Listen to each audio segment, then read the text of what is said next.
बच्चों हम math zero से पढ़ा रहे हैं और जीरो से तुम्हें शिखर पर पहुंचा देंगे। हम सरकारी स्कूल का मैथ करा रहे हैं और आज इस वीडियो में कक्षा 6 का सरकारी स्कूल का मैथ देखेंगे। आज हम अभ्यास 2A के बारे में देखेंगे। इससे पहले हम वीडियो करा चुके हैं जो कि प्ले लिस्ट में मिल जाएंगी। ठीक है, प्ले लिस्ट के बारे में तो आप जानते ही होगे, नहीं जानते हो? Yes sir. जानते हो। देखो बच्चों, बहुत गे कंपटीशन के मैदान जो हो, कंपटीशन का मैथ होता है उसके लिए बहुत इंपॉर्टेंट है। जैसे सबसे छोटी पूर्ण संख्या बताओ, सबसे छोटी पूर्ण संख्या। तो बच्चों देखो, मैं तुम्हें पूर्ण संख्या के बारे में बता दूं तो सबसे छोटी पूर्ण संख्या कौन सी है? 0। फिर 1 2 3 4 5 डॉट डॉट डॉट डॉट अनंत। मतलब हम सबसे बड़ी संख्या बता नहीं सकते हैं, सबसे छोटी तो बता सकते हैं 0, सबसे बड़ी संख्या ना बता सकें। अगर हम पूछने लगे तुमसे ही कि तुम्हारे पास में 1 करोड़ रुपया है तो तुम 9 भी कह सको 1 करोड़ 1 है। तो मतलब कहने को मेरा मतलब है तुम सबसे बड़ी राशि बता ना सको। Yes sir. आ भी रही है कि अक्षर एक आ भी रही है, समझ में ना आ रही है? ठीक है, देखो बेटा, एक मैं तुम लोग कहने लगो मेरे पास 2 करोड़ है, वो कहने लगा 3 करोड़ है, 5 करोड़, 6 करोड़, 8 करोड़, यानी वहां में एक जोड़ तो चले जाओ तो सबसे बड़ी संख्या तो तुम बता ही ना सको। ठीक है, सबसे छोटी संख्या कौन सी है? 0। वैसे इसका आंसर 0 है और सबसे बड़ी संख्या 8 है। हम बच्चों आपको एक सेकंड और बता देते हैं, हमारे 2 यूट्यूब चैनल हैं। एक तो अनिल 108 है और एक अनिल 107 है। 100 अनिल 8 पर कंपटीशन का मैथ करा रहे हैं जिसमें रीजनिंग, जीके और जीएस मिल जाएगी। और बच्चों हम एक हमारा जो जिस पे आप पढ़ रहे हो ये है अनिल 107। इस पे बच्चों कक्षा 3 से लेकर कक्षा 12 तक का मैथ सारा प्ले लिस्ट में मिल जाएगा। इसमें प्राकृतिक के बारे में बताएंगे। देखो बच्चों, दूसरा सवाल, संख्या रेखा पर निम्नलिखित पूर्ण संख्याओं को प्रदर्शित किया गया है। देखो कहने का मतलब है कि ये एक रेखा क्या होती है? रेखा कुछ नहीं है, थोड़ा सा ऊपर कर लेता हूं। देखो बेटा, एक रेखा ऐसे कोई एक रेखा कह देते हैं बच्चे। ठीक है, ये एक रेखा है, यहाँ पे कि 0 से 7 तक हमें प्रदर्शित करनी है। क्या करना है? बस प्रदर्शित करनी है। या 0 1 2 3 4 5 6 7 बस प्रदर्शित हो गई, खत्म कहानी। है ना आसान? Yes sir. चलो सवाल नंबर 3 को देखें बेटा।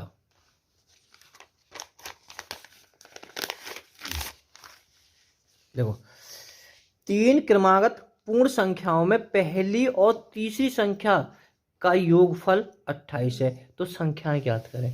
मुझे एक बार बताओ तुम, योगफल किसको कहते हैं बेटा? हाँ तुम बताओ, क्या कहते हैं योगफल? जोड़ने को, शाबाश। योगफल क्या कहते हैं? जोड़ने को योगफल। पता है? योगफल जोड़ने। देखो बेटा ये, और देखो क्रमागत पूर्ण संख्या, अभी हमने बता दी पूर्ण संख्या क्या होती है। सब पूर्ण संख्या 0 1 5 18 बेटा, ये सब पूर्ण संख्या 3 हो गई, 4 हो गई, 8 हो गई, 18 हो गई, जितनी भी संख्या है सब पूर्ण संख्या है 0 से लेकर, है ना। अब कह रहा हूं क्रमागत। क्रमागत का मतलब होता है लगातार, यानी क्रमागत का मतलब है जैसे हम कहने लगे 4 5 6, ये क्रमागत है। 3, अगर हम 8 क्रमागत संख्या पूछने लगे, देखो सुनो, यहाँ 8 सॉरी 9 10, ये क्रमागत है। ठीक है, तो क्रमागत संख्या लगातार होती है कोई भी। अगर हम ले लें 1 2 3 4 5, ये क्रमागत 5 संख्या हो गई। तो अब सवाल कह रहा हो 3 क्रमागत पूर्ण संख्याएं, पहली और तीसरी का योग है 28। मैं थोड़ा समझाने की कोशिश करूंगा, समझ में तुम्हारे आ जाएगा आराम से। तो बच्चों क्या कह रहा है? पहली प्लस तीसरी, इनको योग कितना है? 28। ये तो कह रहा हूं हम पहली और तीसरी जोड़ें तो 28 है। तो अब कह रहे हो कि संख्या कौन कौन सी है? देखो बच्चों, अब देखो कि क्या संख्या है? 2 संख्याएं। तो हम यहाँ में सीधे यहाँ में 2 को भाग दे देते हैं, 2 को 28 में अगर हम 2 को भाग दे देते हैं, 2 एकम 2 बचे 8, 2 चौक 8, क्या बार क्या होगा? 14 बार। तो बच्चों की जो आप कहा यहाँ से भाग देने के बाद में ये आ जाती है तुम्हारी मध्य संख्या, यानी बीच की संख्या कितनी हो गई? 14। भाग देने पर अगर दोनों में ना, यहाँ भाग देने पर बीच की संख्या आ गई 14। अब यहाँ 14 क्रमागत की बीच की है, बड़ी 15 हो जाएगी, छोटी 13 हो जाएगी। ये क्रमागत है 3 संख्या। अगर हम इन्हें जोड़ेंगे ना तो इनको योग आ जाएगा। अब क्या बोलो, संख्या ज्ञात कीजिए। तो संख्या तुम्हारी ये हैगी। अगर इन तीनों संख्या को योग पूछ तो बेटा हम तीनों ने जोड़ेंगे 13, 14 और 15 इन्हें जोड़ेंगे तो कितना हो जाएगा 42। अगर योगफल पूछा जाता तो फिलहाल तो संख्या पूछिए। संख्या तो तुम्हारी ये 3 हो गई। ठीक है, अब मैं आपको एक सवाल घर के लिए दे देता हूँ। SW आप लिख लेना। ठीक है, देखो बेटा ये बिल्कुल उसी जैसा सवाल लिखा है मैं। 3 क्रमागत पूर्ण संख्याओं में पहली और तीसरी संख्या का योगफल 42 है, तो संख्या ज्ञात करो, है ना। उस टाइप पे मैं एक प्रश्न और इसी टाइप का करा देता हूँ जिससे तुम्हारे डाउट खत्म हो जाए। बिल्कुल सेम एक उदाहरण है।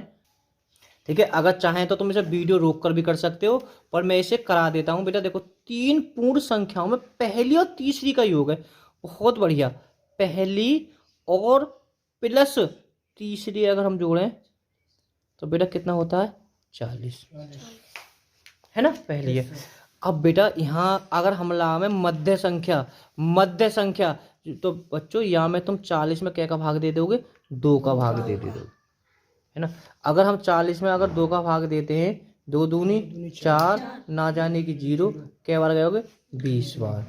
तो मध्य संख्या कौन सी आ गई 20। मध्य का मतलब है बीच वाली संख्या, है ना। तो संख्या कितनी है 3 है। एक यहाँ से छोटी होगी, एक यहाँ से बड़ी होगी। छोटी कौन सी है 19 है और बड़ी कौन सी है 21 है। तो बच्चों ये इसका आंसर है। बात समझ में आई ना। देखो बच्चों सवाल नंबर 4। यदि 3 क्रमागत पूर्ण संख्याओं की मध्य 39 है तो तीनों संख्या ज्ञात कीजिए। बहुत बड़े 3 क्रमागत पूर्ण संख्या की जो मध्य संख्या है 39 है। मध्य का मतलब बीच वाली संख्या। क्या संख्या है 3 संख्या है। तो यानी हम 3 संख्या, कोई बात हम A कर लेते हैं, B कर लेते हैं, एक 3 संख्या। अगर हम कहते हैं इनमें से बेटा ये वाली संख्या कितनी है, ये 39 है मध्य संख्या। अब ये तो एक सीधी बात है, मध्य का मतलब बीच वाली। तो कितना आसान है। जब मध्य संख्या गई और कैसी संख्या क्रमागत अभी मैंने बता दी, तो फिर बड़ी कौन सी जगह 40 है जाएगी, छोटी है जाएगी 38 है जाएगी। बस सीधी बात है कि अब एक बार बताओ तो मैं तुम्हें पूछने लगूँ और पूछने लगा कि मध्य संख्या कितनी है 25 है। क्या संख्या है 3 संख्याएं, है ना। ये मध्य है तो एक बेटा क्रमागत होनी चाहिए। एक 26 है और यहाँ 24 है ना। अगर सवाल ऐसे हो यहाँ से बच्चों, एक सवाल इस तरह से भी हो सकता है 5 क्रमागत पूर्ण संख्याओं में से मध्य संख्या हम बच्चों चलो 19 मान लेते हैं। मध्य संख्या का मतलब बीच वाली। क्या संख्या आएंगे टोटल 5। तो जब 5 हैं क्रमागत हैं तो सीधी बात है 2 या से बड़ी होंगे, 2 इससे छोटी होंगी, है ना। क्रमागत की बात कर रहा है और पूर्ण संख्या है तो बड़ी कौन सी है 20, 21 और बेटा 17 है। ठीक है, ये 5 संख्या हो गई, है ना। आसान है, बिल्कुल समझ में आ गई होगी ना। कुछ तो समझ में आई होगी। हाँ हंसे मत। अब देखो बेटा सवाल नंबर 5। देखो बच्चों 5वां सवाल। प्राकृतिक संख्या के समूह में किस संख्या को सम्मिलित करने पर वह पूर्ण संख्या के समूह में बच जाती है। देखो बेटा पहले मैं तुम्हें ये भी पता होना चाहिए प्राकृतिक संख्या कौन सी होती है। देखो बच्चों प्राकृत कह दूँ चाहे मैं प्राकृतिक कह दूँ, बात एक है। ये नेशनल नंबर इंग्लिश में कह देता हूँ। देखो यहाँ जो सबसे छोटी संख्या होगी 1। अगर पूर्ण संख्या पूछूंगा ना, पूर्ण में छोटी कौन सी हो जाएगी 0। बात समझ कि बेटा सीधे एग्जामों में आता है, बड़े बड़े एग्जामों में टेट पेट अगर आगे तैयारी करो टीचिंग लाइन की भी। प्राकृतिक संख्या छोटी कौन सी होगी 1, फिर 2, 3, 0 कैसे आ जाएगी। 0 तो पूर्ण संख्या है। हाँ प्राकृतिक 4, 5 ... अनंत। क्या 8 ना है, समझ लो कि कहा है कि अनंत। अनंत का मतलब है जाकर कोई अंत ही ना हो, जो खत्म ही ना हो कोई। तो ठीक है, अब ये कहना चाह रहा है मतलब किस संख्या को सम्मिलित कर लिया जाए। तो बच्चों ये पूर्ण संख्या हमें कहाँ सम्मिलित कर लिया 0।